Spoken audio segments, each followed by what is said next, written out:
시청자 여러분 안녕하십니까? 돈이 되는 이슈, 돈 버는 정보와 함께하는 경제 인사이트 정철진입니다.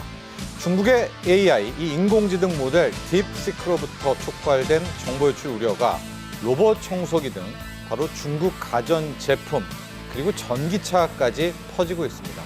자, 일명 차이나 테크 포비아라고 불리고 있는데요. 이에 따라 우리 정부도 대응하고 있죠. 최근 사용이 늘어나고 있는 중국산 로봇 청소기에 대해서 정말로 개인정보 유출이 되고 있는지 조사에 나서기로 했는데요. 자, 오늘 첫 번째 이슈 바로 이겁니다. 개인정보 유출 논란의 중심에 서 있는 이 차이나 테크에 대한 이야기 해보고 이게 사실인지 그리고 이걸 막으려면 어떤 해법이 있는지 자세히 이야기 나눠보도록 하겠습니다.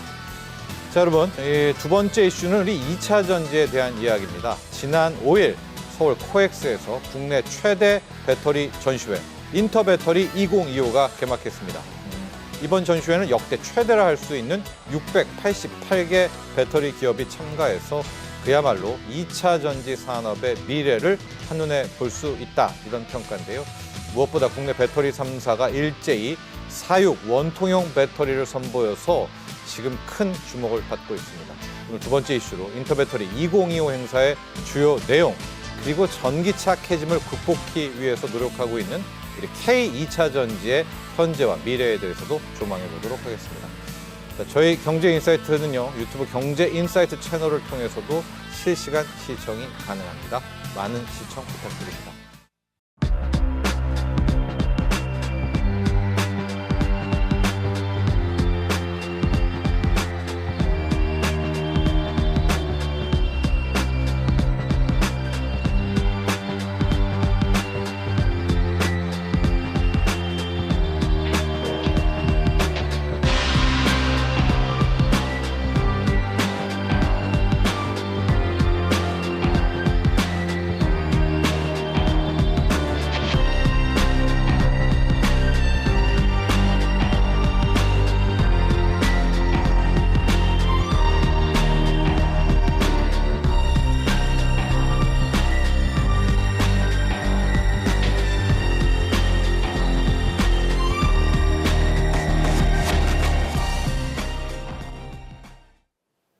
네, 인공지능, 이 AI 기술이 빠르게 발달함에 따라서 이제는 뭐 평범한 가전제품, IT 제품들도 굉장히 또 똑똑해지고 있죠. 자, 그런데 이런 가운데 문제가 발생했습니다. 우리 주변에서 쉽게 찾아볼 수 있는 메이드 인 차이나, 이 중국산 첨단 제품들이 개인정보를 유출시키고 있다, 이런 우려와 또 논란에 빠져 있는 건데요. 이것이 정말 사실인지 또 사실이라면 어떻게 막아야 할지 함께 이야기 나눠보도록 하겠습니다. 권혁중 경제평론가 함께합니다. 안녕하십니까? 네, 안녕하십니까? 네. 지금 기억해 보니까 트럼프 대통령 일기 시대 때였던 것 같아요. 그때 샤오미가 정보 빼돌린다, 뭐 백도어 논란 있었지 않습니까? 그리고 이제 시간이 좀 흘렀었는데 다시 한번 바로 불거지고 있습니다. 일단 시작은 중국의 뭐 인공지능 AI, 생성형 AI, 딥시크가 개인정보 유출 문제를 쏟아내지 않았습니까? 네. 이와 함께 다시금 뭐 단지 AI뿐만이 아니라 가전제품까지 정보를 빼간다, 일명 뭐 백도어 이슈 이렇게 부르기도 하는데 이 이야기를 오늘 한번 해보도록 하겠습니다. 먼저요, 약간 좀 생소합니다. 이 메이드 인 차이나 중국산 제품에 있는 백도어 이슈, 이게 의미가 뭐고 이게 어떻게 과정이 이뤄서 현실화됐는지도 함께 설명해 주시죠. 사실 이제 딥시크가 굉장히 한 이슈였잖아요. 그런데 이제는 그 성능 때문에 또 이슈였기 그렇죠. 이슈였는데 예, 대단하다 이거죠. 예, 다른 또 이유 때문에 이슈화 된 적이 있었습니다. 그게 뭐냐면 개인정보 유출인데요. 이 딥시크를 통해서 사실상 이제는 바이트댄스죠. 이제 틱톡의 모회사입니다. 이쪽이라 개인정보를 사실상 움직일 수 있다. 빼돌린다. 예. 네. 그래서 이제는 이게 밝혀지면서 사실상 인정을 했거든요. 그래서 이 부분에 대해서 이제는 좀 발칵 뒤집혔었죠. 맞네. 이게 개인 정보가 사실상 공유가 되고 있구나. 이렇게 이제 밝혀졌거든요. 그래서 이거에 대해서 지금 그러다 보니까 시장에서는 개인 정보에 대한 우려스러운 목소리가 나오고 거기에서 불거진 게 이게 백도어가 있는 것이 아니냐. 이제 의구심을 이제는 갖게 됐습니다. 이 백도어는 어떤 거냐면 그게 뭡니까? 예, 그러니까 정상적인 로그인 없이 그 데이터에 접근하는 것, 이런 것을 우리가 이제 백도어라고 얘기하는데요. 이름 그대로입니다. 이제 뒷문을 만들어 놓습니다. 그래서 두 가지 형태로 만들어 놓는데 보통 해커들이 그 데이터에 접근하기 위해서 일부러 백도어를 설치해 놓습니다. 그러면 로그인 과정 없이 언제든지 그 데이터에 접근해서 자료를 갖고 나올 수 있는 거죠. 비번도 필요 없죠. 맞습니다. 두 번째 이유는 이 두 번째 관점은 이런 거예요. 한마디로 이 개발자들이 이런 아이디와 패스워드 없이 뭐 유지 보수를 위해서 빨리 들어가기 위해서 이제 백도어를 설치하는 경우도 있는데 자기들이 만들 때부터. 맞습니다. 처음부터 개발할 때부터요. 그런데 이제는 어쨌든 간에 두 공통 부분은 그거예요. 정상적인 로그인 없이 들어간다는 거죠. 네. 그러니까 개인정보 유출이 가능해진다라는 이런 우려점을 갖고 있습니다. 그래서 백도어 문제가 나오면서 개인정보 보안에 대한 취약점 이런 것들이 이제 지목을 받고 있고, 근데 이제는 중국 앱이라든지 중국 디바이스에서 사실상 문제가 불거지고 있다라는 거죠. 그러니까 중국산만 유독 그래요. 왜 그러냐면 네. 중국 데이터 보안법 제 21조가 있습니다. 이게 2017년부터 이제 시행이 됐는데 국가 안보를 보호하기 위해서 필요한 경우 그 이제 중국 공산당이죠. 정부가 이제 요청을 하면은 중국 기업들은 언제든지 본인의 데이터를 제공할 수 있어야 된다. 이렇게 되어 있거든요.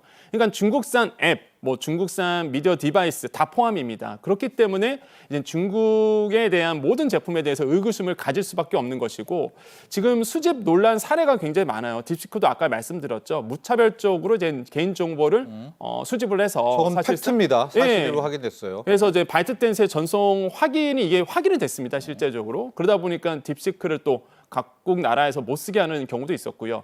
틱톡도 마찬가지죠. 중국 당국 전송 사실이 또 확인이 됐었고, 알리익스프레스 테무도 마찬가지입니다. 뭐 관리가 굉장히 데이터에 미흡을 하고, 특히 저도 굉장히 좀 불안해서 안 쓰고 있고요.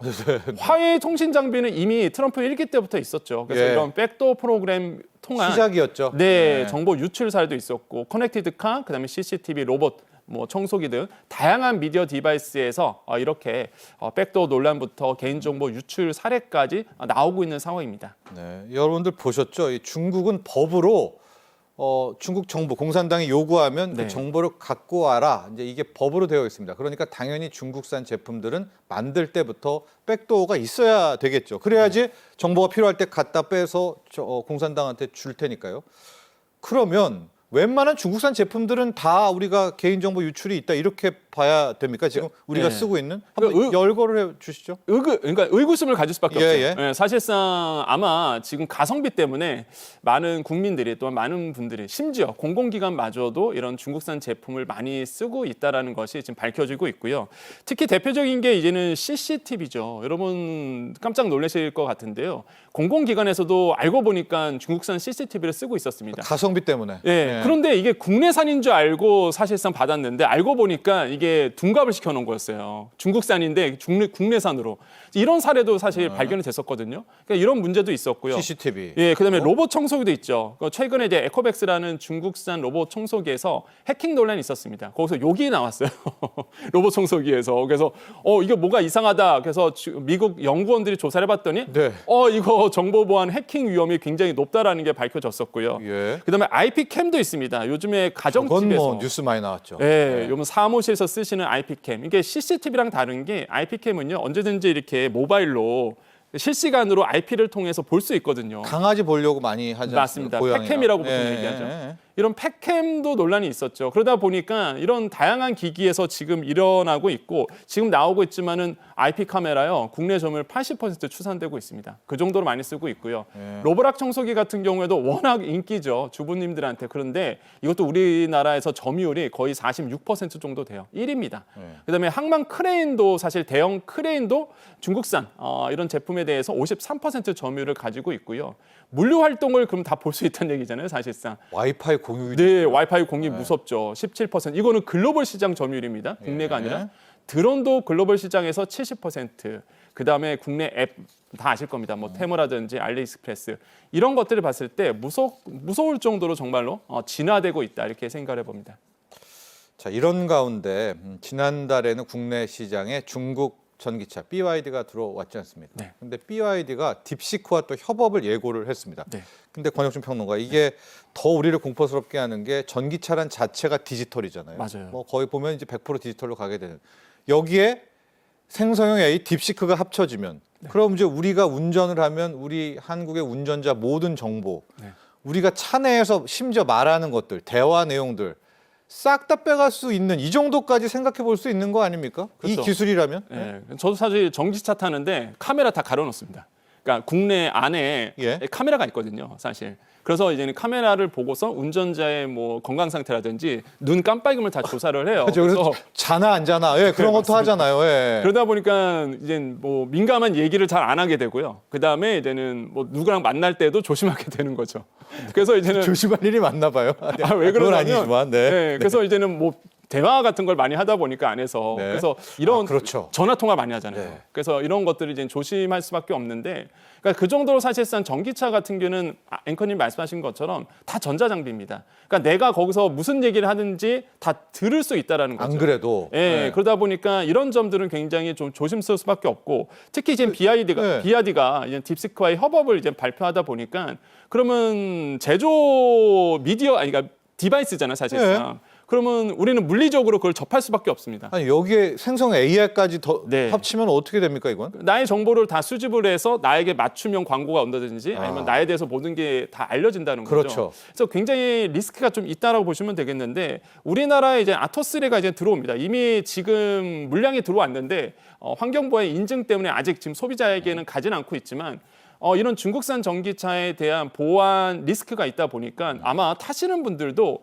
굉장히 찜찜할 거다. 네. 저는 그렇게 이제 생각을 하고 있습니다. 그래서 정보 유출 우려도 있고, 여기서 문제점이 세 가지가 발견됩니다. 첫 번째가 앞으로 더더욱 많아진다는 거죠. 우리나라의 중국산 전기차 자동차 3개 회사가 있는데 이게 다 비아디 뭐 예를 들어서 뭐 지리자동차 이런 네. 것도 있고요.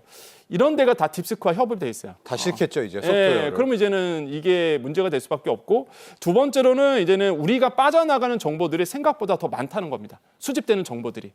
이런 게 정말 무서운 거죠. 마지막 세 번째로 본다 그러면 개인 정보가 유출된다 그러면 실질적인 피해를 받을 가능성이 굉장히 큰 거예요. 가장 대표적인 게 빠르게 다가오는 게 아마 맞춤형 타겟 광고다, 이렇게 지금 보시면 되겠고요. 그래서 국내 반응은 굉장히 뜨겁습니다. 과연 이 BI에 대한 개인 정보가 있을 것이냐에 대한 부분, 이런 것도 굉장히 논란이 될 수밖에 없고, 특히 우리나라는 보안에 되게 민감하거든요. 그래서 과연 BI의 자동차, 중국 전기 자동차가 우리나라에서 팔릴 수 있겠느냐, 이게 굉장히 예민한 문제다 보니까. 그 다음에 이제는 중국산 자동차에 대해서 보안 강화를 요구하는 목소리들이 굉장히 그렇습니다. 많이 나오고 있어요. 그렇더라고요. 그래서 이런 부분들이 지금 우리 시장을 이끌고 있다, 이렇게 전 정리를 해볼 수 있습니다. 네. 자, 지금 아토3가 들어오긴 들어왔는데 여러 가지 우리 국내 당국과의 많은 좀 문제가 있는 것 같습니다. 좀 늦추더라도 지금은 소비자들의 불안이 있지 않습니까? 네. 이걸 좀 깔끔하게 좀 해결을 하고 뭐 중국산 전기차가 좀 들어와서 우리에게 좀 팔려줬으면 좋을 것 같고요. 또 하나 앞서 잠깐 이 IP캠 이야기를 해주셨고, 이건 사회부 뉴스에도 굉장히 많이 나왔고요. 우리가 이제 가성비 때문에 중국산 IP캠을 쓰고 있는데 네. 이게 거의 해킹이 돼서 뭐 중국의 음란 사이트들의 버젓이 돌아다닌다. 이건 뭐 공공연한 이야기인 것 같은데요. 본인도 모르세요. 그러니까 내가 그 IP캠을 통해서 내가 중국산 내 사생활이? 네. 내 사생활이 음란 사이트에 올라갔는지 본인들조차 모른다라는 것, 이런 것들은 지금 심각한 피해로 지금 작용을 하고 있습니다. 지금 가정과 상업에서 상업시설 쓰고 있는 IP캠 80%가 다 이게 중국산이라고 이제는 지금 알려져 있거든요. 그렇겠죠. 예. 그 정도로 사실 IP캠 대부분이 이제 중국산을 쓰고 있다라는 거죠. 그런데 이 IP캠을 만약에 관리를 소홀하게 된다 그러면 이거를 해커들이 언제든지 나의 영상을 볼 수 있다는 게 문제라는 겁니다. 우리나라 같은 경우는 2019년도부터 사실상 이 IP캠에 대해서 이제 보안을 강화하기 시작했습니다. 비밀번호를 무조건 바꾸도록 유도한다든지 아니면은 기기마다 다르게 설정하도록 의무화했는데, 문제는 그 이전에 수입했던 것들도 이제 문제라는 거죠. 무엇보다 직구입된 거는요, 관리 대상이 또 아니에요. 그러니까 중국산 직구입 많이 하시거든요. 그래서 좀 자제를 하셔야 된다라고 말씀을 드리겠고, 예. 무엇보다 깜짝 놀랐던 게요, 지금 조사에 의하면 전방 군부대에서 이렇게 중국산 CCTV가요 1,300여 대가 지금 셋업이 돼 있다라는 게 조사가 됐습니다.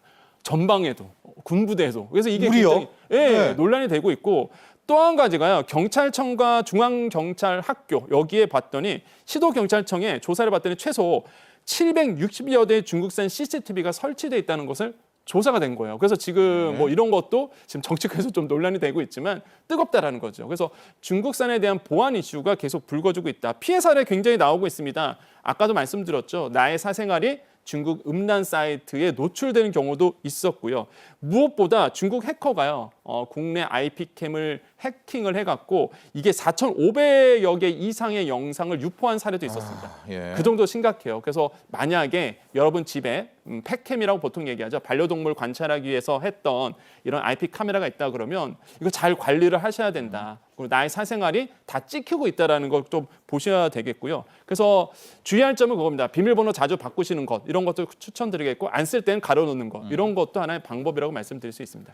자, IP캠은 워낙 뉴스가 많이 나와서 많이 이제 조심도 하고 계시는데 이 제품은 이게 시작인 것 같아요. 네. 지금 중국산 로봇 청소기 로보락 뭐 진짜 매출이 급증하고 있다고 하고요. 뭐 성능을 뭐 칭찬하는 게 아니라 놀라울 정도더라고요. 홀로 가서 뭐 맞습니다. 걸레도 빨아오고. 네.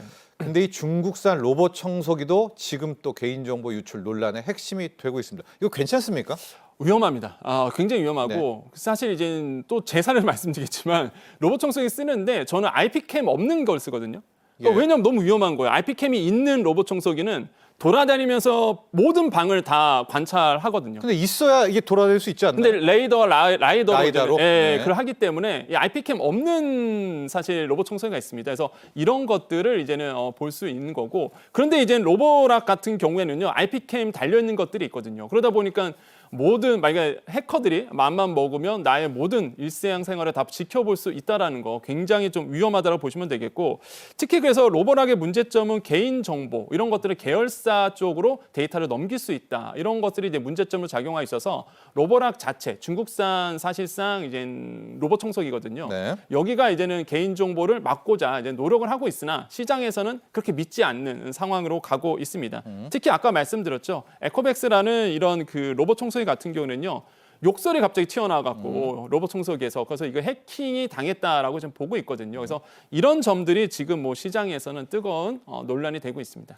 로보락 측은 어떤 입장인지 좀 궁금하고 네. 실제적으로 우리 정부 당국이 파악한 이 로봇 청소기, 로보락을 통한 개인정보 유출 사례가 있는지도 한번 팩트 체크를 네. 해볼까요? 일단 당연히 로보락의 공식적인 해명은 보안에 대해서 신경 쓰고 있다라고 이제 얘기를 하고 있습니다. 그래서 최신 TLS 암호화 기술을 적용했다. 보통 우리가 이제 암호 정보 보안 3요소라 그러면 기밀성, 가용성, 이제 무결성을 보통 얘기하는데 이거 잘 지키고 있다. 이러면서 이제 얘기는 하고 있습니다.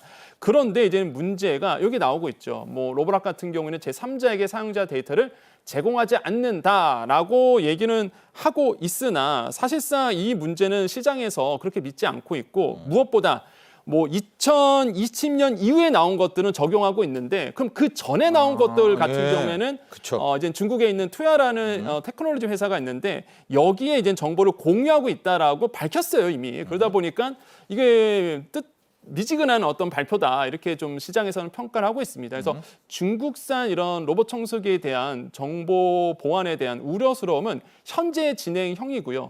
저 개인적으로 봤을 때는 저는 쓰지 않는다라는 거 저는 좀 말씀드리고 우리 싶습니다. 당국 조사 결과는 어때요? 실제 당국 조사를 했을 때는요 개인정보에 대해서 계속적으로 유출에 대해서 보안을 강화하라고 얘기를 하고 있고요. 예. 로보락 입장에서는 이걸 계속 지켜나가겠다라고 얘기를 하고 있는데 사실상 이거를 또 어느 정도 정보, 그러니까 우리 정부가 얘기하고 있는 보안을 지켜낼지는 뭐 지켜보셔야 되겠다라고 좀 말씀을 드리겠습니다. 네. 정리를 해보면 가능성은 매우 높고요. 네. 현실성도 높은데 아직까지 실제 빼내거나 이런 거는 없습니다. 그러나 이제 정부는 미리 막기 위해서 맞습니다. 이렇게 가이드라인을 주고 있는데 이게 뭐 신제품들이야 적용한다라고 얘기는 하지만 또 구제품들 또 네. 모든 것들이 이걸 따를지는 한번 지켜봐야 되겠습니다. 그러니까 조심해야 되겠는데 우리 가전이 더 잘 만들면 안 돼요? 가성비 좋게 삼성전자나 LG전자가 이게 워낙 로보락이 이거를 국내 시장에 빨리 진출했어요. 2020년에 이제 진출해서 2년 만에 점유율 25% 달성하면서 사실 1위 됐고요.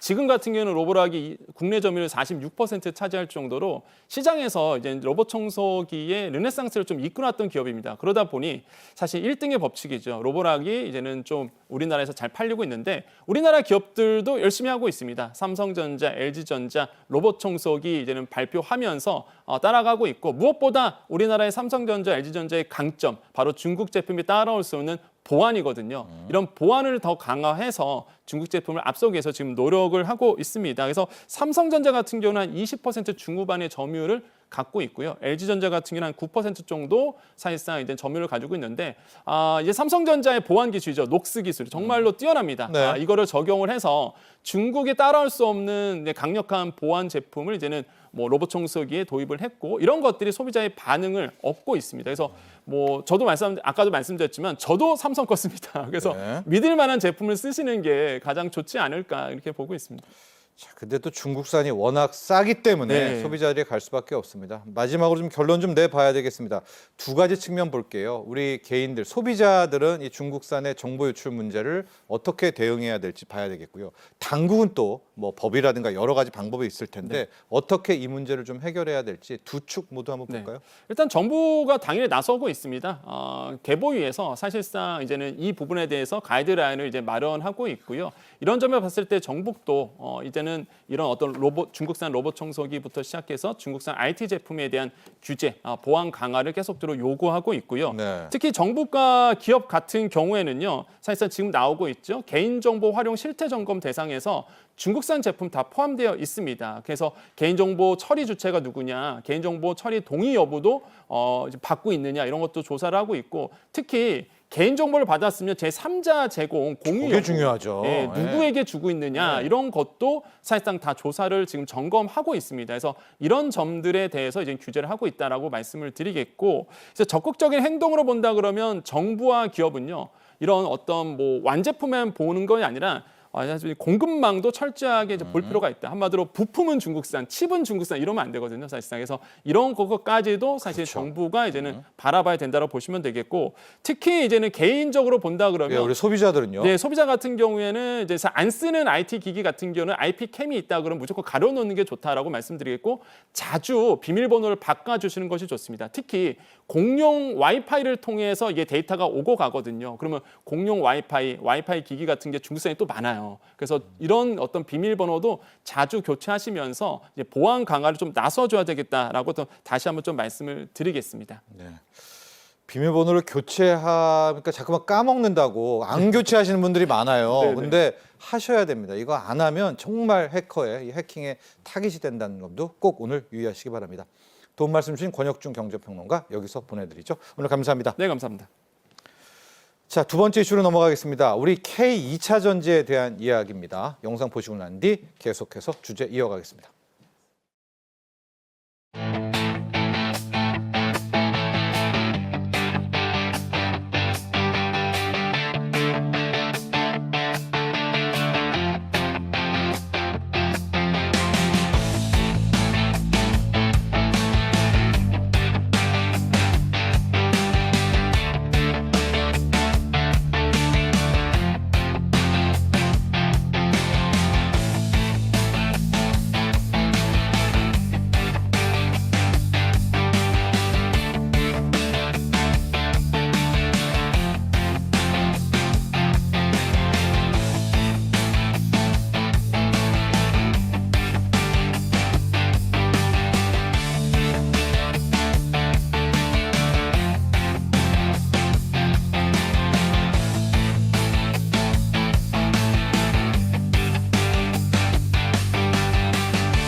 네, 지난 5일 시작된 13회째입니다. 인터배터리 2025가 지금 역대 최대 기록을 경신하면서 성황리에 이어지고 있습니다. 하지만 산업 자체를 보면 지금 전기세 캐즘으로 우리 2차 전지, 특히 K배터리 좀 주춤한 상황이죠. 자, 오늘 이 시간에 인터배터리 2025를 통해서 우리 K배터리의 현 주소도 바라보고 미래까지도 한번 확인해 보도록 하겠습니다.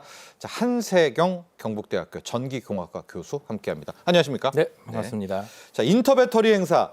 실은 주식 투자하시는 분들은 우리 한때 2차 전지가 네. 뭐 모든 개인 투자자가 갖고 있는 종목이어서 잘 아시고 관심이 뜨겁지만 우리 시청자분들을 위해서 이 인터배터리 행사라는 게 뭔지 행설이 한번 개요 좀 이야기해 주시죠. 네, 그 인터배터리는 이제 국내의 배터리 관련 전시고요. 네. 한 10년 됐습니다. 2013년 정도부터 시작해서 이제 10년이 넘었는데 이제 와서는 지금 이제 아시아의 거의 메이저 그 배터리 전시회로 자리를 잡았고요. 네.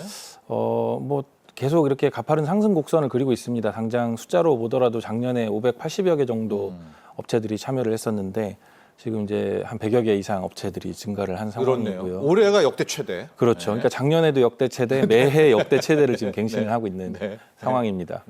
예, 그리고 뭐 이제 참여 기업들의 어떤 그 비율이 올라가는 것도 있고요. 부스 수도 뭐 2,000여 개 이상 되고 무엇보다 지금 이제 많이 올라간 게 외국 기업의 참가가 늘었어요. 네. 그러니까 예전에는 예. 우리만의 좀 잔치였다면은 예. 이제는 메이저 글로벌 배터리 업체라고 할 수 있는, 사실 이제 배터리 하면은 중국하고 한국, 그러니까 한국과 중국, 일본 이 3개거든요. 중국도 와요? 중국이 많이 왔습니다.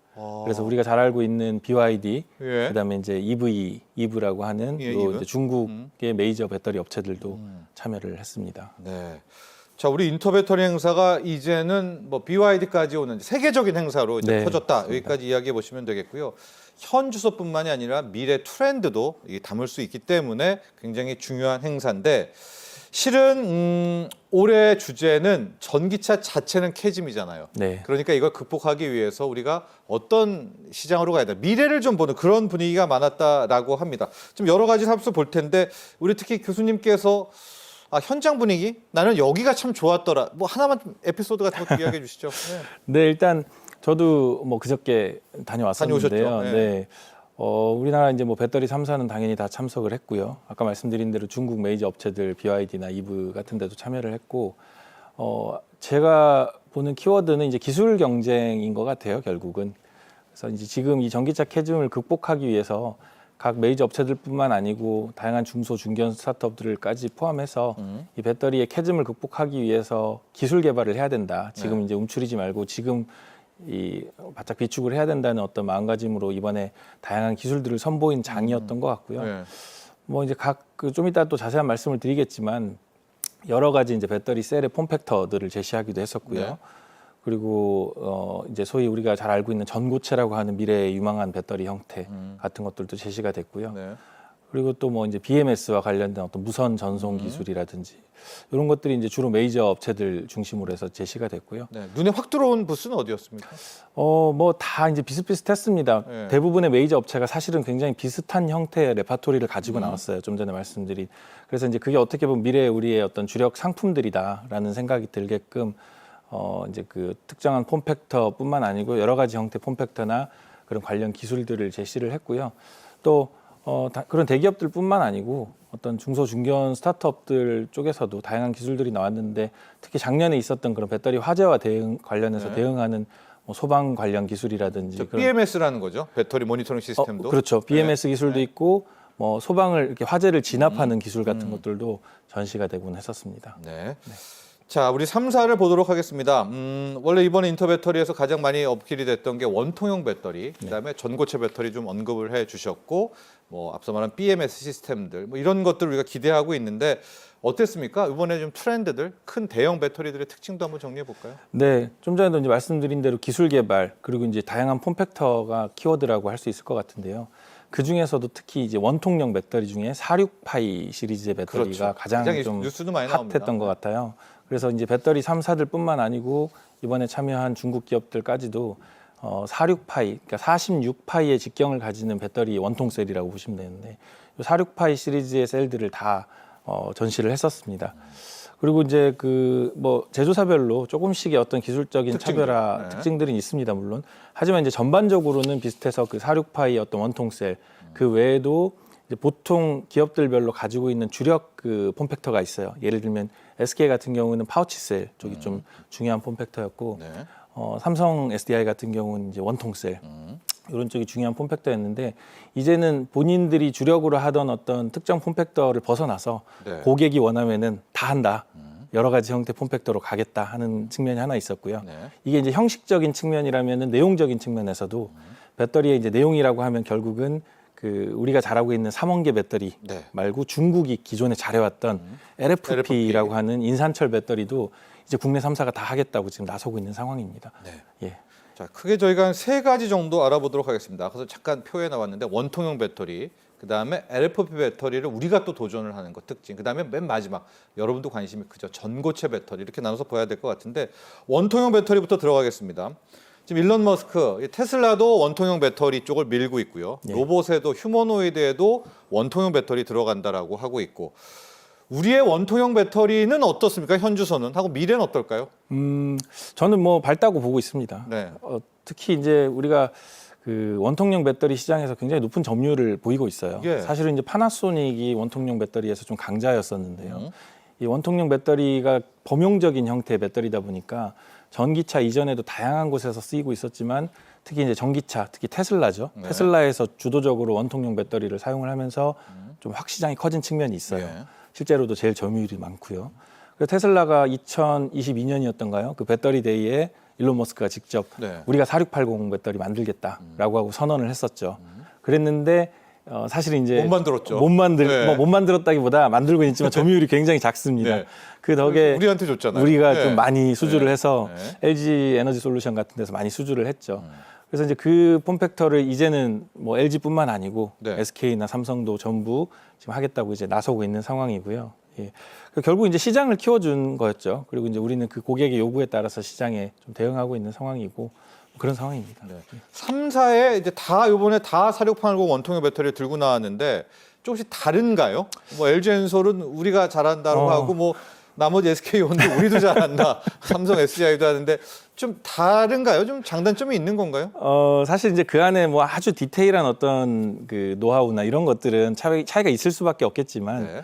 뭐 일단 현재 드러나는 걸로는 그걸 자세하게 우리가 좀 비교하기는 어렵고요. 현재는 일단 드러난 스펙 그리고 이제 어떤 그 완성도 측면에서 봤을 때는 네. 아무래도 이제 LG가 좀 앞서 있는 거는 사실입니다. 기존의 원통형들을 좀 테슬라에 납품하고 있었고 네. 또 작년에 이제 오창 공장이 양산을 개시를 했잖아요. 그러다 보니까 LG가 이번 전시회 때도 실제로 양산 라인에서 나온 셀을 전시한 거는 LG뿐이었던 것 같아요. 나머지 이제 그 SK라든지 SDI는 이때 시제품이었고 시제품 네. 형태로 좀 보이는 셀들을 전시를 하고 있었고요. 어찌됐건 이제 다들 좀 열심히 하려고 하는 것 같고요. 네. 그 46파이 배터리 안에서도 라인업을 좀 다변화를 하고 있습니다. 네. 그러니까 이제 배터리 셀을 46파이의 직경을 가지고 이 높이를 80이나 여러 가지 95나. 그렇죠. 네. 뭐 80, 95, 뭐 100 이런 식으로 하는데 이제 한 3개에서 4개 정도의 라인업을 다들 지금 가지고 있는 상황이에요. 네. 그래서 이제 그만큼 이쪽 시장이 좀 커졌다라는 어떤 방증으로 보이기도 합니다. 예. 지금 LG 에너지 솔루션은 벌써 테슬라, 리비안들 나와 있고요. 나머지 두 회사도 한번 표를 통해서 보도록 하겠습니다. 삼성 SDI도 있고 SK온도 있어요. 삼성 여기 4680 지금 파일럿 제작 중이기도 하고 이제 볼보 트럭 배터리 탑재도 SK온까지 나와 있습니다. 상대적으로 지금 LG 에너지 솔루션이 앞서가고는 있네요. 그렇죠. 네. 실질적인 이제 실적 측면이나 어떤 양산성 측면에서는 좀 이제 선두주자로 있는 거는 사실인 것 같고요. 다만 이제 후발주자들도 결코 뭐 만만치 않게 가려고 하는 것 같아요. 삼성 같은 경우는 이번에 현대차랑 같이 달리라고 하는 로봇을 선보였는데요. 여기에 이제 21700이 들어가는 로봇이고요. 로봇도 원통형 배터리죠. 맞습니다. 네. 그래서 이제 그 로봇에 특화된 로봇 전용 고성능 배터리 공동 개발이라고 해서 이제 현대차 그룹이랑 업무 협약도 얼마 전에 맺었었고요. 네. 예. 뭐 이런 식으로 그 다들 이제 이 원통형 배터리 특히 이제 뭐 11700 기존의 주류였고 이제 46 시리즈 쪽이 시장이 커지고 있다 보니까 이쪽으로 폼팩터를 좀 다변화를 하고 있는 그런 모습들을 볼 수 있습니다. 자, 인터배터리 2025의 첫 번째 특징 원통형 배터리 봤고요. 두 번째는 LFP 배터리입니다. 이거 중국이 잘하잖아 할 텐데 이게 지금 ESS 시장이 커지면서 우리가 LFP를 놓칠 수는 없다. 네. 이런 이야기 나오고 우리도 지금 뛰어들고 있는데 뭐 금방 따라 잡겠죠? 아닙니까? 예? 원래 K 배터리 아닙니까? 저도 뭐 한국인으로서 네. 그렇게 금방 될 것 같다고 말씀을 드리고 싶은데 네. 사실 이게 좀 만만치만은 않은 것 같아요. 그러니까 LFP 그래요? 배터리가 왜 중국에서 이렇게 먼저 좀 앞서 나갈 수밖에 네. 없었냐 하는 걸 보면 일단 중국은 그 우리가 잘하고 있는 3원계 배터리를 후발주자로서 따라오기 힘들다고 생각을 처음부터 한 것 같아요. 그래서 이제 LFP에 좀 주력을 하면서 처음에 이제 어떻게 보면 좀 다른 메이저 시장에서 소위 거들떠보지 않던 LFP에 집중하면서 굉장히 기술 개발을 해서 지금 이제 에너지 밀도라든지 성능을 대폭 향상을 시켜놨습니다. 그러면서 이제 주요 특허들이 있는데 그게 최근에 다 풀렸어요. 네. 그러면서 이제 그런 측면에서 경쟁력도 강화가 됐고 또 원체 중국은 이런 이제 광물부터 시작해서 이 원재료부터 시작해서 제품까지 수직 계열화를 다 해놨습니다. 리튬, 인산, 철 다 자기 거죠. 그렇죠. 네. 그러다 보니까 이런 어떤 수직 계열화를 통한 가격 경쟁력이 워낙에 좋다 보니까 사실 어떤 그 성능 자체보다도 그런 가격 경쟁력 측면에서 우리가 좀 따라가기가 만만치가 않다라는 예. 이제 그런 측면들이 좀 있는 것 같아요. 그럼 어떡합니까? 근데 ESS가 시장이 더 커진다면 뺏길 수는 없을 것 같은데요. 그렇죠. 그래서 우리도 LFP를 합니다. 그래서 네. 이제 저희 3사도 LFP를 이번에 인터배터리도 다 전시를 했고요. 실제로 이제 LG 엔솔도 그렇고 그다음에 SK 그리고 이제 LNF 양극재로 유명한 회사죠. 네. LNF도 기존의 NCM, NCMA 쪽의 어떤 양극 활물질 외에도 LFP 쪽 활물질을 하겠다고 이번에 전시를 좀 하고 있었고요. 네. 이제 3사들도 기본적으로는 이제 LFP를 또 하지만 이 LFP와 경쟁 관계에 있고 사실 또 우리가 좀 잘할 수 있는 기존의 NCM 기반의 이제 소위 미드니켈 배터리라고 하는 것도 좀 주력으로 해서 이제 같이 좀 묶어가고 있는 것 같아요. 이 대항마를 만들어가고 있는 것 같습니다. 그렇습니다. 실은 처음 배터리가 시작됐을 때는 우리가 잘 아는 삼원계, 니켈, 코발트, 망간 이게 이제 꽉 잡고 갔다가 중국이 그때는 이 LFP라는 좀 중저가의 리튬 인산철 배터리로 왔거든요. 그러다가 이제 중국이 막 기술 개발을 하고 그쪽이 전기차가 많으니까 그게 이제 대중화가 됐고 ES 시장이 열리면서 또 LFP가 또 빠르게 확산되고 있어서 우리도 빨리 가야죠. 또 교수님도 얘기했지만은 역경은 있지만은 우리도 가서 잡을 수가 있겠습니다. 네. 이런 와중에 잠깐 아까 언급을 하셨는데 미드 니켈 배터리요. 그러니까 네. 우리가 하는 니켈, 코발트, 망간에서 조금 더 업그레이드된 뭐 우리만의 해법인가요? 이 배터리도 한번 보고 가죠. 네, 말씀드린 대로 미드니켈이 LFP를 정조준한 배터리라고 보시면 돼요. 네. 그러니까 여전히 3원계 배터리입니다. 네. 하지만 이제 그 3원계 니켈, 코발트, 망간이라는 것 중에서 좀 희귀금속이고 가격이 비싼 니켈을 좀 비중을 대폭 줄여가지고 네. 기존에는 이제 하이 니켈로 갈수록 그 주행거리나 에너지 밀도가 네. 올라가거든요. 고급화잖아요. 네, 고급화돼서 주행거리가 길어지는 네. 배터리. 그게 이제 우리 전략이었는데 네. 이제 비용적인 측면이나 안전성, 수명 측면에서 좀 이슈가 있다 보니까 요거를 좀 비중을 한 50%대, 70%대까지 니켈의 떨어뜨리고 비중을. 그렇죠. 네. 그리고 그 대신 이제 비용을 절감하고 성능 비용을 절감하고 그러면서도 다양한 어떤 제조 기술을 통해서 기존의 하이니켈 못지않은 어떤 성능을 좀 낼 수 있는 형태로 해서 LFP가 가지고 있는 좀 본질적인 약점, 그렇죠. 소위 이제 저온 성능이 떨어진다거나 에너지 밀도가 낮다거나 네. 무게가 무겁다거나 하는 저효율. 이런 것들에 대한 대항마로서 네. 저비용의 가성비가 소위 좋은 배터리 그 섹터를 이 미드니켈 배터리가 좀 만들어가고 있는 것 같습니다. 네, 이번 인터배터리 행사에도 우리만의 해법입니다. 미드니켈 배터리 쪽도 우리 배터리 3사가 또 고민하고 있다는 것도 확인할 수가 있었고요. 진짜 관심이 많았던 게 역시 전고체 배터리입니다. 현대차는 아예 자기들이 배터리도 만들고 차에다가 뭐 탑재한다고 이제 곧 3월 중순에 나오겠죠. 네. 전고체 배터리에 관심 정말 뜨거웠습니다. 오늘 이번 행사에서는 어떻게 좀 나왔는지 좀 이야기해 주시겠습니까? 네, 뭐 전고체도 이제 기술 경쟁의 장이라고 말씀드렸잖아요. 전고체도 당연히 이제 그 한 축을 담당하고 중요하죠. 있었고요. 네. 예. 이제 전고체가 뭔지를 조금 말씀을 드려야 예. 될 것 같은데 그 배터리가 불이 나는 가장 큰 이유 중에 하나가 안에서 양극과 음극이 만나서 그렇거든요. 소위 이제 이루어지면 안 되는 만남이 생기는 거죠. 네. 근데 이제 이 이루어지지 말아야 될 만남을 막기 위해서 분리막이라고 하는 얇은 막이 있어요. 예. 그리고 그 사이에 이제 액체 전해질이 채워져 있는데 네. 이 부분을 분리막과 전해질을 싹 걷어내고 딱딱한 고체로 만드는 게 전고체입니다. 완전히 못 만나게요. 그렇죠. 그 이제 소위 얇은 비닐로 막혀져 있던 거를 딱딱한 걸로 갈라서서 못 만나게 하는 거죠. 네. 이렇게 하면은 이제 안전성 측면이라든지 이런 굉장히 좋아지잖아요. 이러면 이제 왜 이게 좋아지냐면 물론 이제 안전해지고요. 안전해지다 보니까 소위 좀 하드코어하게 발물질들을 만들어갈 수 있는 거예요. 소위 이제 음극을 기존에는 여러 가지 이제 부작용 때문에 못 썼던 훨씬 더 효율이 좋은 뭐 메탈, 리튬 메탈이라든지 네. 실리콘이라든지 이런 거를 써가지고 이론적인 어떤 용량을 뭐 10배까지도 이렇게 늘릴 수 있는 여지가 생기는 효율이 훨씬 좋아지겠네요. 훨씬 좋아지죠. 네. 그러니까 기존에는 부작용 때문에 못 썼는데 이 딱딱한 전고체가 그걸 막아주니까 예. 이제 좀 효율을 올릴 수 있는 방향으로 가서 그렇게 이제 효율을 올리는데 당연히 이제 뭐 좋은 것만 있는 건 아니고요. 여러 가지 측면에서 이제 그런 이론적인 용량이 증가하거나 하는 측면은 있지만 네. 이게 고체라서 생기는 어쩔 수 없는 또 부작용도 있어요. 예를 들면 액체면은 이 활물질에 잘 적셔지면서 이온이 왔다 갔다 하기 좋은 환경이 되는데 네. 이게 딱딱하다 보니까 이 정극들하고 이렇게 만나는 지점에서 좀 저항이 생긴다든가 해서 그만큼 어렵겠어요. 어렵죠. 네. 그리고 이제 생산 기술이 이제 공정화하는 기술들이 굉장히 좀 어렵고요. 비용도 지금은 좀 많이 나갑니다. 그래서 이제 이게 상용화가 되는 것도 사실은 조금 더 시간이 걸릴 것 같긴 해요. 대부분 다 이제 2027년 정도부터 시제품 이제 국부적인 어떤 국소적인 형태의 제품으로 출시를 한다고는 시장에서 얘기들을 하는데 실제 한 2030년 정도는 넘어야지 조금 그래요? 양산이라고 할 수 있을 수준의 그래도 뭐 비율로 보면 한 2% 언더 정도 될 것 같은데 그런 좀 시장 전망을 보고 있습니다. 너무 늦는 거 아닌가요? 일본, 중국은 지금 2027년 얘기하고 있는데 우리 배터리 3사는 지금 어떤 수준인가요? 아 그렇지 않습니다. 그러니까 우리가 딱히 늦다는 게 아니고 이건 시장 전반적인 말씀을 드린 거고. 2030년이에요? 네, 네. 오히려 이제 우리는 특히 삼성 SDI 같은 경우 굉장히 공격적으로 네. 전고체 쪽에 대한 양산 목표를 가지고 있어서 이제 2027년부터 양산을 하겠다고 하고 있습니다. 그래서 현재 각형 대비 한 40% 이상 어떤 그 용량이 증가된 형태로 하고 있고요. 뭐 조금 세부적인 얘기입니다만 이제 한 2027년까지는 이제 보통 황화물계라고 하는 약간 중간 단계 효율은 조금 떨어지지만 조금 더 안정화가 돼 있는 황화물계로 해서 전고체화를 하고 있고요. 이제 한 2030년 정도 되면은 이제 황화물이 아니라 일반적인 산화물계로 해서 상용 프로토타입 정도까지는 갈 것 같아요.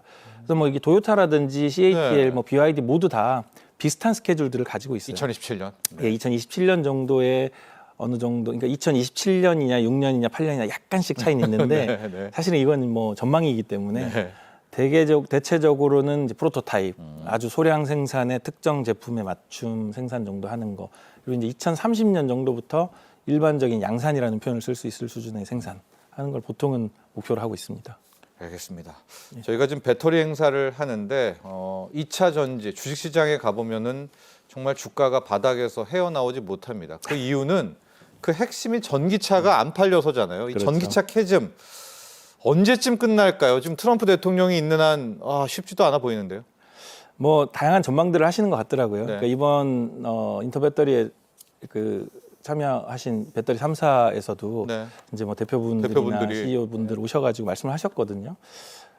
약간씩 전망이 좀 다른 것 같긴 해요. 네. 이제 그 LG 쪽에서 오신 김동명 CEO분이나 아니면 SDI 이제 최주선 사장님은 올해 한 1Q 정도의 어느 정도 저점을 찍고 올해요? 네, 예. 1Q 정도의 저점을 찍고 한 2Q 정도부터는 혹은 이제 하반기 정도부터는 반등할 거다라는 예상들을 하시는 반면에 이제 LG엔솔에. 예. 그런 반면에 이제 그 최주선 사장님, 네. 최준 사장님은 한 2Q 정도부터 회복 예상을 하셨고요.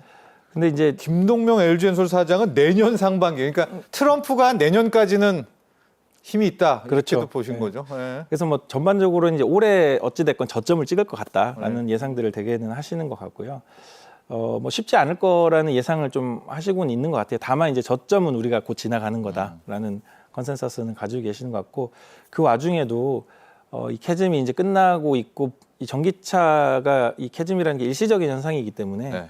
반드시 이제 느리지만 네. 이 전기차 시장이 더 큰 시장이 온다라는 믿음은 확실하게 가지고 있고 그에 따른 이제 기본적인 기술적인 R&D 투자라든지 네. 투자 이런 것들은 뭐 계속 원래 예정대로 진행을 하고 있는 것 같습니다. 그렇습니다. 또 트럼프 대통령이 마음을 바꿀 수도 있지 않습니까? 네, 그럴 가능성은 낮나요? 그렇게 한번 생각을 해보자고요. 네. 자, 우리 정부도 일단 뭐 2차 전지뿐만은 아니지만 50조 원의 첨단 산업 투자를 발표했습니다. 이게 지금 트럼프 뉴스에 묻혔지만 이게 상당한 큰 투자 계획이었었거든요. 네, 근데 약간 좀 많이 홍보가 안 된 게 좀 아쉽습니다. 이 내용 한번 볼까요? 네. 예.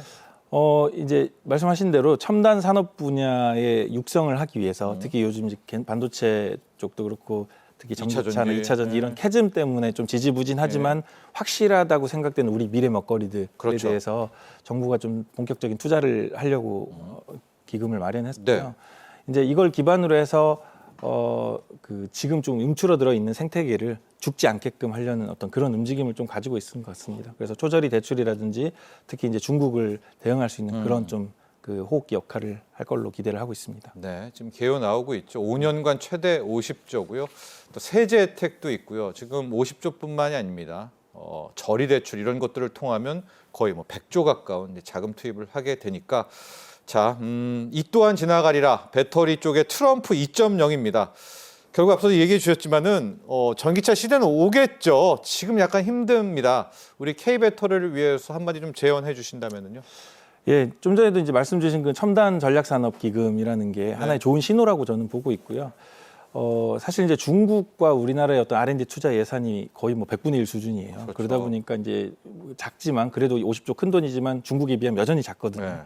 네. 이런 걸 시작으로 해서 좀 이 생태계가 무너지지 않게끔 하는 게 좀 굉장히 중요할 것 같아요. 그러려면 기본적으로 이런 R&D에 대한 투자, 지원, 그리고 이제 기업가들, 특히 대기업은 그래도 체력이 좀 있거든요. 중소, 중견 이런 스타트업들이 무너지지 않게끔 적극적인 좀 지원을 하고 지속적인 인력 양성을 좀 해야 된다고 생각하고요.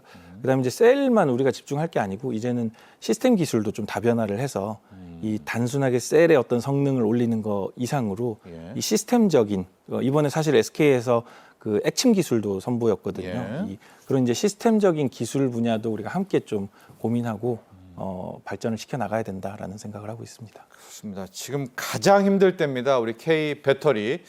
그러나 옵니다. 찾아올 거예요. 전기차 시대.